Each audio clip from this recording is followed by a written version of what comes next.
Hello student, आज की video में हम लोग स्टडी करेंगे नया चैप्टर जिसका नाम है effects of electric current. Effects of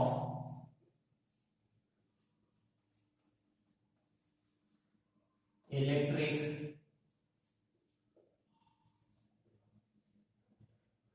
current.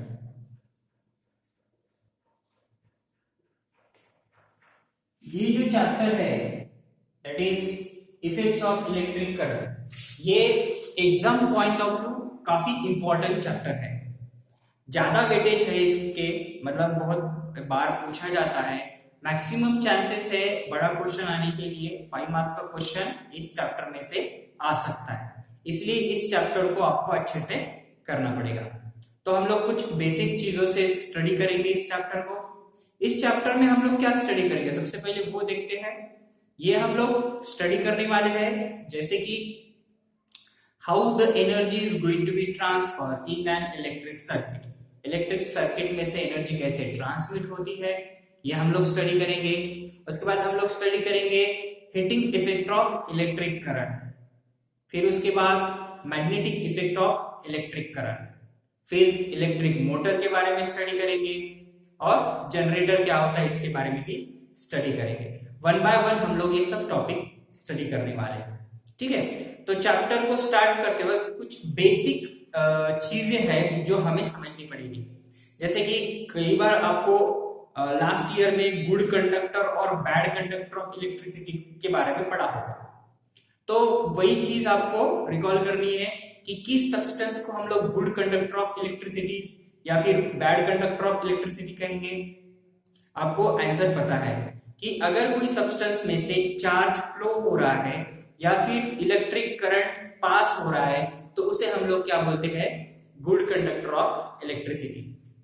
अगर दूसरी तरफ अगर वो सब्सटेंस में से चार्ज फ्लो नहीं हो रहा है या फिर वो इलेक्ट्रिक करंट को पास होने में हेल्प नहीं कर रहा है तो उसे हम लोग बैड कंडक्टर ऑफ इलेक्ट्रिसिटी भी कह सकते हैं।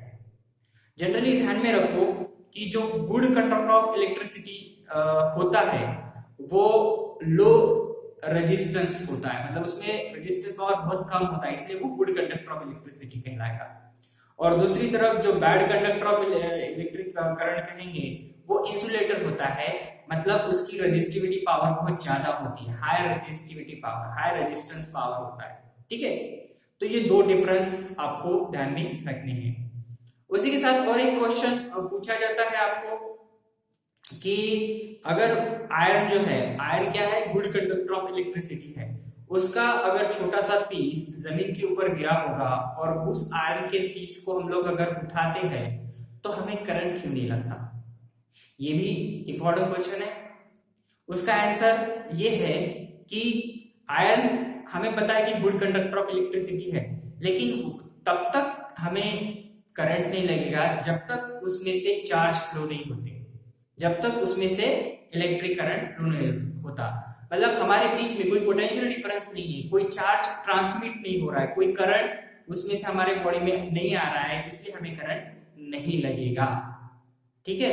नहीं तो क्या होता, हर एक आयन की चीज को हाथ लगाते ही करंट लग जाता, क्योंकि उसमें से कोई भी चार्ज फ्लो नहीं हो रहा है। ये है उसके पीछे का रीजन है, ठीक है। उसके बाद हमें इसके इंपॉर्टेंट टॉपिक देखने हैं, जैसे कि इलेक्ट्रिक करंट जो होता है वो हमारे घर पे कौन से इक्विपमेंट है जिसमें यूज किया जाता है।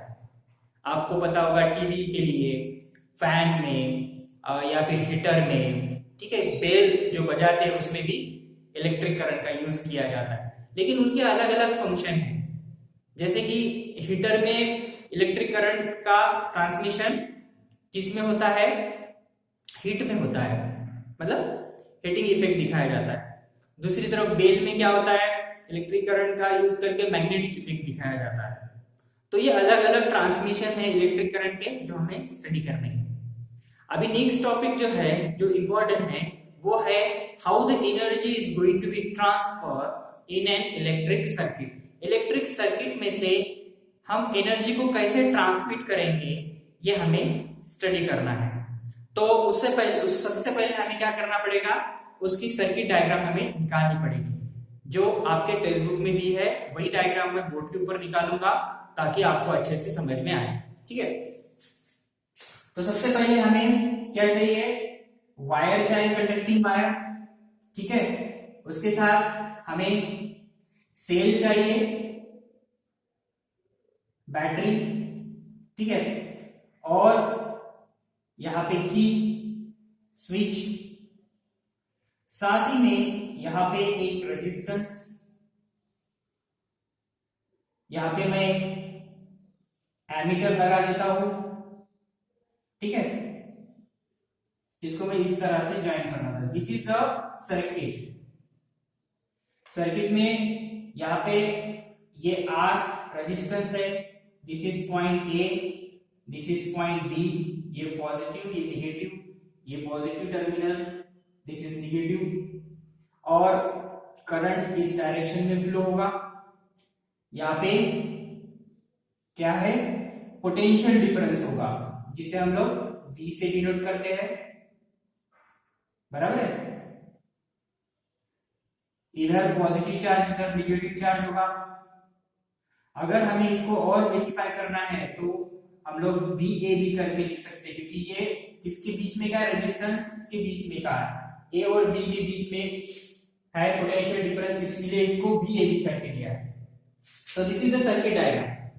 सर्किट डायग्राम में मैंने क्या निकाला, ये सेल निकाला, बैटरी कहेंगे, ये की है स्विच ऑन ऑफ करने के लिए, ये रेजिस्टेंस है जो R, कैपिटल R से डिनोट किया, ये पॉइंट A और पॉइंट B के बीच में का रेजिस्टेंस है।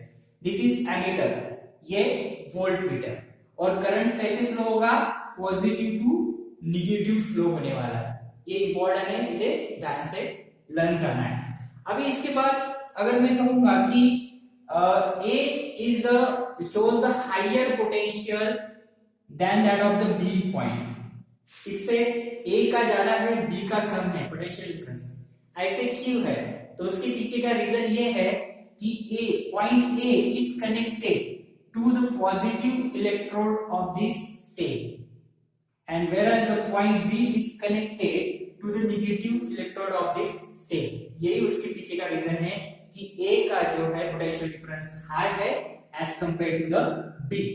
हमेशा ध्यान में रखना, सेल के पॉजिटिव नेगेटिव को देखना है।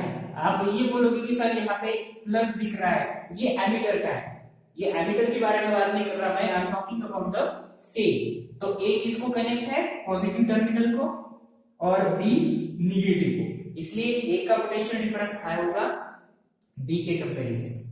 ठीक है, और एक चीज इंपॉर्टेंट है, आपने लास्ट ईयर सीखा है 9th स्टैंडर्ड में कि जब Q चार्ज फ्लो होता है तो कुछ वर्क डन होता है। मतलब अगर Q चार्ज A से B तक गया, ये रेजिस्टेंस से पास हो गया, तो कितना वर्क डन हुआ, मतलब मैं यहां पे लिखता हूं टोटल वर्क डन।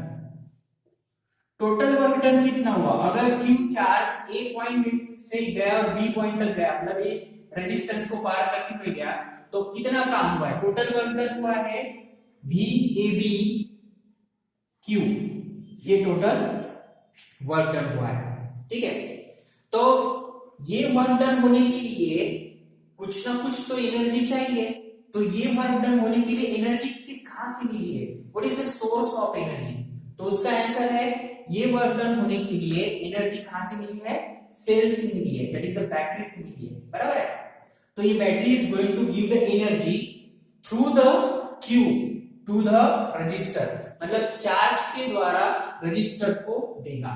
बराबर है, तब जाके टोटल वर्क डन होगा VAB Q। बराबर है, अब ये जो वर्क डन हो रहा है, तो ये वर्क डन होने के लिए कुछ टाइम तो लगने वाला है, तो वो टाइम हम डिनोट करेंगे स्मॉल t से। बराबर, तो small t is going to be time, मतलब t टाइम में टोटल वर्क डन कितना हो रहा है, VAB Q हो रहा है। अगर मैं कहूं कि Q चार्ज A पॉइंट से B पॉइंट तक जा रहा है t टाइम में, तो t टाइम में इस रेजिस्टेंस को कितनी एनर्जी मिलेगी, ये अगर आपको निकालना है तो हम लोग क्या बोल सकते हैं, that is the energy. Energy जो है वो रेजिस्टेंस को कितनी मिलेगी, मतलब जितनी एनर्जी हम लोग रेजिस्टेंस को देंगे उतना ही वर्क डन होगा। मतलब energy is equal to VAB Q, इतनी एनर्जी हम लोग इसको देंगे तभी तो इतना वर्क डन होगा, वो भी कितने T टाइम में। T टाइम में इतनी एनर्जी दी इसलिए इतना वर्क डन हुआ है, ठीक है। और एक नेक्स्ट क्वेश्चन हमारे दिमाग में आएगा, समझ में आया कि वर्क डन कितना हुआ है, कितनी एनर्जी दी है, लेकिन वो जो एनर्जी रेजिस्टेंस के पास आई है उस एनर्जी का वो रेजिस्टेंस क्या करता है, what is the use of that energy. तो वो रेजिस्टेंस क्या करेगा, उस एनर्जी को ले लेगा and this energy is converted into heat energy. किस में कन्वर्ट करेगा, हीट एनर्जी में कन्वर्ट करेगा। लेकिन हमें पता कैसे चलेगा कि वो हीट एनर्जी में कन्वर्ट हुआ है, जब उस रेजिस्टेंस का टेम्परेचर बढ़ जाएगा तब हमें पता चलेगा कि वो एनर्जी जो है वो हीट एनर्जी में कन्वर्ट हो गई है। गॉट इट, ये इंपॉर्टेंट है, इसको ध्यान में रखना। उसके बाद और एक नेक्स्ट चीज हमें फाइंड आउट क्या करना है, इलेक्ट्रिकल पावर फाइंड आउट करना है। इलेक्ट्रिकल पावर फाइंड आउट करेंगे हम लोग, देखो यहाँ पे मैं लिखता हूं इलेक्ट्रिकल पावर, ये इंपॉर्टेंट है, जिसे हम लोग किससे डिनोट करते हैं, कैपिटल P से हम लोग इलेक्ट्रिकल पावर को डिनोट करते हैं। इलेक्ट्रिकल पावर मतलब फॉर्मूला क्या होता है, एनर्जी अपॉन टाइम रिक्वायर्ड, ठीक है, ये इसका फॉर्मूला है। मतलब electrical power equals to energy upon time required. अभी हमें पता है, मैं यहां पे कर देता हूं इक्वल का साइन, मतलब P इक्वल्स टू एनर्जी कितनी, VABQ,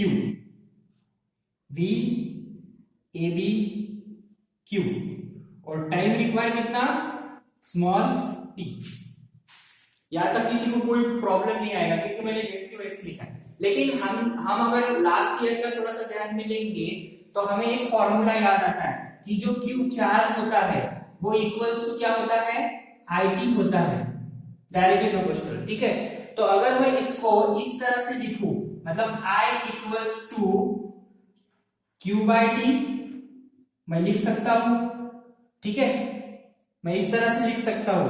तो अब मैं यहाँ पे Q/T की जगह पे इस I का यूज कर सकता हूं, बराबर है, क्योंकि ये हम लोगों ने लास्ट ईयर पढ़ा है, जो चार्ज होता है वो इक्वल्स टू IT होता है, करंट और टाइम के हिसाब से होता है। तो इसलिए मैं यहाँ पे P इक्वल्स टू ये अभी ये जो पार्ट है इसके जगह पे मैं I यूज कर सकता हूं, Q/T इक्वल्स टू I है। तो मैं यहाँ पे क्या लिखूंगा, देखो यहाँ पे मैं क्या लिखने वाला हूं, VABI,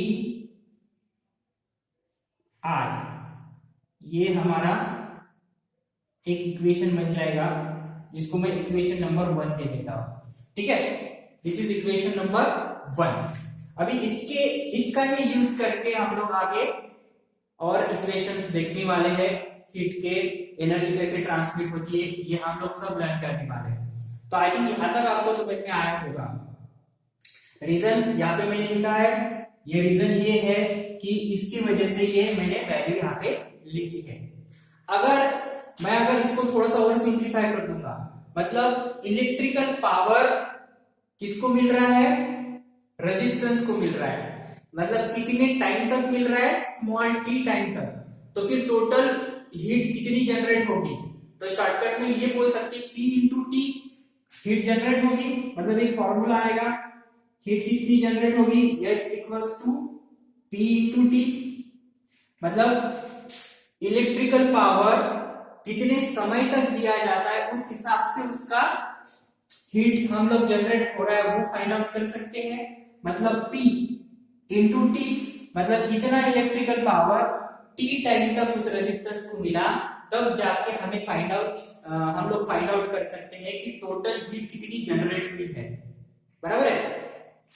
तो यही हमें क्या करना है, फाइंड आउट करना है। लेकिन इसको हम दो मेथड से फाइंड आउट कर सकते हैं, दो तरीके हैं जिससे हम लोग इसके डेरिवेशन को सॉल्व कर सकते हैं। तो दोनों तरीका मैं आपको समझा देता हूं। टेक्स्ट बुक में एक साथ दिया हुआ है तो वो समझ में नहीं आता है, तो मैं यहाँ पे सेपरेट करके आपको समझाता हूँ। पहले से यहाँ पे एक लाइन बना देता हूँ ताकि डिफिकल्टी नहीं आए। तो ये हमारा फॉर्मूला है, मतलब H equals to P into T. इसको और सिंप्लीफाई कर देता हूं मैं। P मतलब क्या है, VAB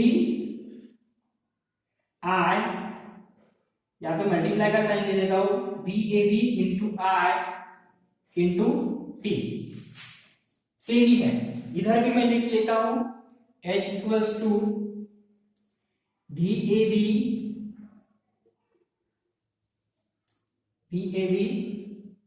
into I into T. ठीक है, अब दोनों तरफ मैंने लिख लिए।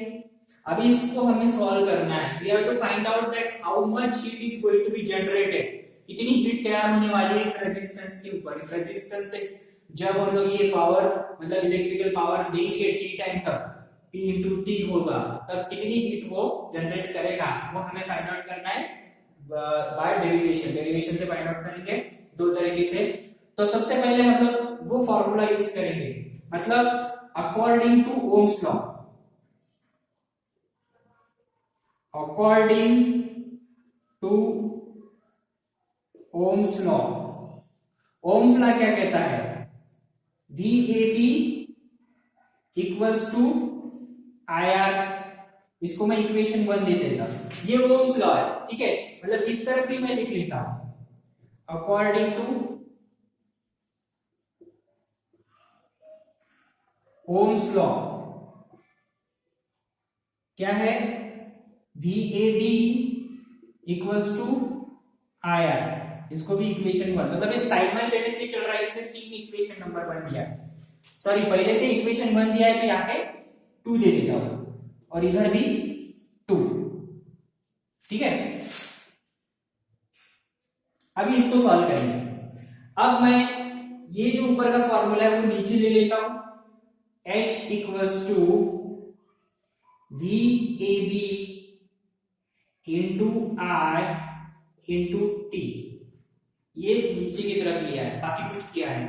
अभी अकॉर्डिंग टू ओम्स लॉ के हिसाब से अगर मैं VAB इंटू क्या है I इंटू टी है, तो मैं यहां पे अगर R से मल्टीप्लाई कर दूं, मतलब ऊपर की तरफ R से, यहाँ पे मैंने R लिखा है, और नीचे की तरफ भी R से मैं मल्टीप्लाई करूं, R बाय R से मल्टीप्लाई किया, यहाँ पे रीजन क्या है, multiply by I by R से मैंने मल्टीप्लाई किया ऊपर को भी और नीचे को भी, तो कोई फर्क पड़ने वाला नहीं है, दोनों तरफ R लिखा है। तो फिर यहाँ पे जो ये टर्म बन रही है IR, इसका मैं यूज कर सकता हूं ओम्स लॉ के फॉर्मूला के हिसाब से, बराबर है। तो मैं यहाँ पे वही लिखूंगा, H equals to VAB IR, मतलब फिर से VAB आएगा इंटू टी, और डिवाइड में आएगा R। इसमें इसको मैं रीजन दे देता हूं बाय इक्वेशन 2। ये 2 इक्वेशन की वजह से यहाँ पे मैंने VAB लिखा है, क्योंकि IR होता है VAB।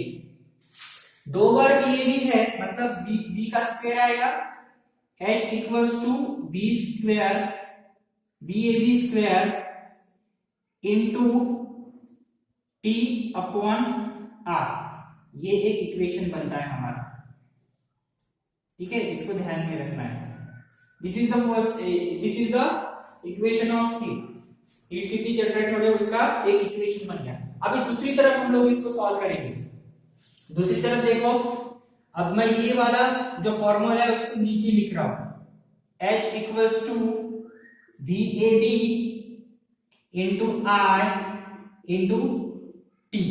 ठीक है, अभी क्या करूंगा, ये VAB की जगह पे ये वैल्यू पुट करूंगा जो ओम्स लॉ की है, मतलब यहाँ पे H equals to I R into I into T. Reason क्या है, बाय इक्वेशन 2। ये इक्वेशन 2 की वजह से मैंने यहाँ पे लिखा, क्योंकि VAB इक्वल्स टू IR होता है ओम्स लॉ। फिर यहाँ पे देखो, आप लोगों को दिख रहा होगा कि 2 बार R आया हुआ है, तो मैं आई स्क्वायर, आई का स्क्वायर हो जाएगा, 2 बार आई आया है तो I square into R into T हो जाएगा। तो ये जो इक्वेशन मिला है हमें, ठीक है, एच का, ये दूसरा वाला मिला है, तो इसे कहते हैं Joule law of heating. This is called as the Joule law of heating. Joule law of heating कहलाता है इसे, ठीक है। तो स्टूडेंट, आपको ये पार्ट समझ में आया होगा कि मैंने क्या बोला था कि Q चार्ज A से B जा रहा है। मैं थोड़ा सा शॉर्टकट में फिर से समझा देता हूं। Q चार्ज A से B जा रहा है, ठीक है, तो टोटल वर्क डन हुआ VABQ। लेकिन ये वर्क डन होने के लिए एनर्जी चाहिए, तो वो एनर्जी हमें कहां से मिली? ये सेल से मिली, बराबर। तो जितनी एनर्जी दी जाएगी उतना ही वर्क डन होगा, तो energy is going to be VABQ, बराबर। तो कुछ ना कुछ तो टाइम लगेगा ये वर्क डन होने के लिए, तो ये इतनी एनर्जी टी टाइम तक की दी है हम लोगों ने, ठीक है। तो उसके बाद हम लोग फाइंड आउट करेंगे इलेक्ट्रिकल पावर क्या होता है। तो इलेक्ट्रिकल पावर का formula energy upon time required, तो कितनी एनर्जी दी है? VAB upon T. तो लास्ट ईयर हम लोगों ने स्टडी किया था V इक्वल्स टू IT होता है, तो इसका मैंने कन्वर्शन किया और ये वाला यूज करके मैंने electrical power equals to VABI equation number 1 लिखा, ठीक है। अभी हमको फाइंड आउट करना है कि हम लोगों ने इतनी इलेक्ट्रिकल पावर इस रेजिस्टेंस को दी है टी टाइम तक, तो फिर कितनी हीट जनरेट होगी? टोटल अमाउंट ऑफ हीट हमें निकालना है, तो पावर इनटू टी होगा, टाइम को मल्टीप्लाई करना ही पड़ेगा, इसलिए मैंने यहाँ पे फॉर्मूला लिखा है H equals to P into T. ये पावर मल्टीप्लाई होगा टाइम से, तो P का है VAB into I into T, इस हिसाब से। तो हमें दो फॉर्मूले, दो अलग अलग एक्सप्रेशन, दो अलग अलग डेरिवेशन करने हैं, तो मैंने दोनों तरफ लिख लिए ताकि आपको अच्छे से समझ में आना चाहिए। इधर भी वही सेम लिखा, दोनों तरफ मैंने according to the Ohm's law का फॉर्मूला यूज किया। इधर VAB इक्वल्स टू IR लिखा, उधर भी लिखा। यहाँ पे मैंने क्या किया, ऊपर और नीचे की तरफ R से मल्टीप्लाई किया। जैसे मैंने R से मल्टीप्लाई किया तो मुझे IR एक मिल गया और उसका यूज करके मैं VAB को सब्स्टिट्यूट किया, मतलब VAB यहाँ पे लिख दिया और उसका रीजन था बाय ओम्स लॉ, ठीक है। तो हमें फाइनली ये इक्वेशन मिला H equals to VAB square into T upon R। ये तो एक साइड का हो गया। अभी दूसरी साइड में क्या किया, VAB इक्वल्स टू IR जो है, जो ओम्स लॉ है उसका ही यूज किया है, तो उस फॉर्मूले में VAB की जगह पे मैंने IR लिख दिया। तो बाद में दो I होने की वजह से H equals to I square R into T, ये एक फॉर्मूला तैयार हो गया, ठीक है।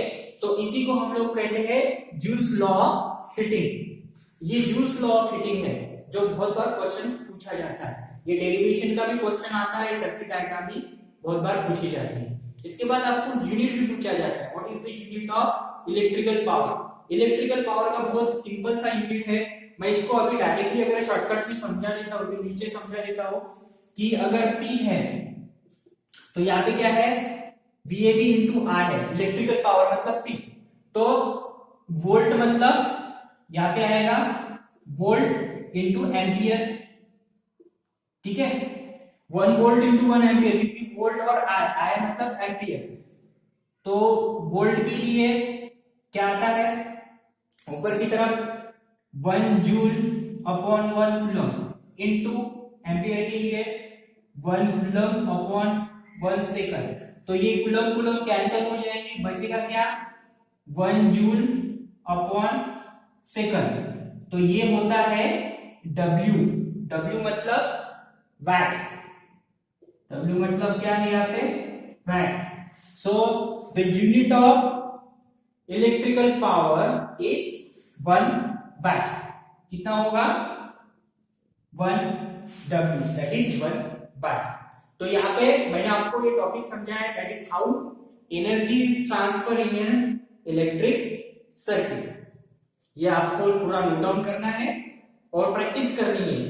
प्रैक्टिस करने से आपको आ जाए। तो स्टूडेंट आप लोग आज हम लोगों ने स्टडी किया how this energy is going to be transmitted in an electric circuit. इसके बाद का जो नेक्स्ट टॉपिक होगा हम लोग स्टडी करेंगे नेक्स्ट वाले वीडियो। Thank you.